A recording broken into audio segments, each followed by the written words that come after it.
ಎಲ್ಲರಿಗೂ ನಮಸ್ಕಾರ. ನಾನು ನಿಮ್ಮ ಅರ್ಚನಾ. ಮೀಡಿಯಾ ಮೈಂಡ್ಸ್ ನ್ಯೂಸ್ ಚಾನೆಲ್ಗೆ ನಿಮಗೆಲ್ಲ ಸ್ವಾಗತ. ಇರಾನ್ ಯುದ್ಧ ಅಂತ್ಯಕ್ಕೆ ರಹಸ್ಯ ಮಾತುಕತೆ, ಅತ್ಯಂತ ಗೌರವ ಪಡೆದ ನಾಯಕನೊಂದಿಗೆ ಸಂಪರ್ಕ. ಡೊನಾಲ್ಡ್ ಟ್ರಂಪ್ ಹೇಳಿಕೆ ನೀಡಿದ್ದಾರೆ. 3 ವಾರಗಳಿಂದ ಮುಂದುವರೆದಿರುವ ಯುದ್ಧವನ್ನು ಅಂತ್ಯಗೊಳಿಸಲು ಅಮೆರಿಕ ಯಾವ ಇರಾನಿನ ನಾಯಕನೊಂದಿಗೆ ಮಾತುಕತೆ ನಡೆಸುತ್ತಿದೆ ಎಂಬುದನ್ನು ಬಹಿರಂಗಪಡಿಸಲು ಅಮೆರಿಕ ಅಧ್ಯಕ್ಷ ಡೊನಾಲ್ಡ್ ಟ್ರಂಪ್ ನಿರಾಕರಿಸಿದ್ದ ವೇಳೆಯೇ ಆ ವ್ಯಕ್ತಿ ಅತ್ಯಂತ ಪ್ರಮುಖ ಹಾಗೂ ದೇಶದಲ್ಲಿ ಅತ್ಯಂತ ಗೌರವ ಪಡೆದ ನಾಯಕ ಎಂದು ಹೇಳಿಕೆ ನೀಡಿದ್ದಾರೆ. ಒಮ್ಮೊಮ್ಮೆ ಗಮೇನಿ ಅವರಿಂದ ಹೇಳಿಕೆಗಳು ಬರುತ್ತವೆ, ಆದರೆ ಅವರು ಬದುಕಿದ್ದಾರೆಯೋ ಇಲ್ಲವೋ ಎಂಬುದು ನಮಗೆ ತಿಳಿದಿಲ್ಲ.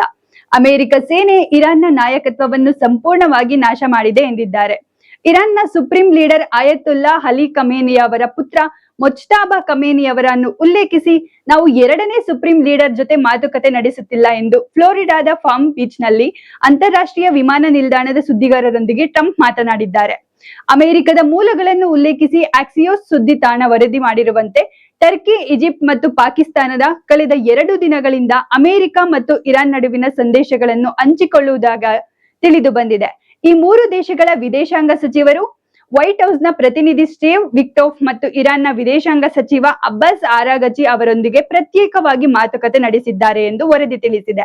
ಮಧ್ಯಪ್ರಾಚ್ಯದ ವಿಶೇಷ ಪ್ರತಿನಿಧಿ ಸ್ಟೀವ್ ವಿಟ್ಕೋಫ್ ಮತ್ತು ಜಾರೆಡ್ ಕುಶನ್ ಇರಾನ್ನ ಪ್ರತಿನಿಧಿಗಳೊಂದಿಗೆ ಮಾತುಕತೆ ನಡೆಸಿರುವುದಾಗಿ, ವಿಟ್ಕೋಫ್ ಯಾರೊಂದಿಗೆ ಮಾತನಾಡುತ್ತಿದ್ದಾರೆ ಎಂಬುದನ್ನು ಹೇಳಲು ಟ್ರಂಪ್ ನಿರಾಕರಿಸಿದ್ದು, ಅವರನ್ನು ಕೊಲ್ಲುವ ಅಪಾಯವಿದೆ ಎಂದು ಹೇಳಿಕೆ ನೀಡಿದ್ದಾರೆ.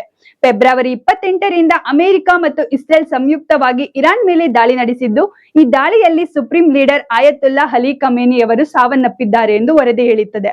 ಈ ದಾಳಿಗಳು ಇರಾನ್ನ ಅಣು ಕಾರ್ಯಕ್ರಮದ ಬಗ್ಗೆ ಹೊಸ ಒಪ್ಪಂದಕ್ಕೆ ಒತ್ತಡ ತರಲು ಟ್ರಂಪ್ ತೆಗೆದುಕೊಂಡ ಕ್ರಮಗಳ ನಂತರ ನಡೆದವು.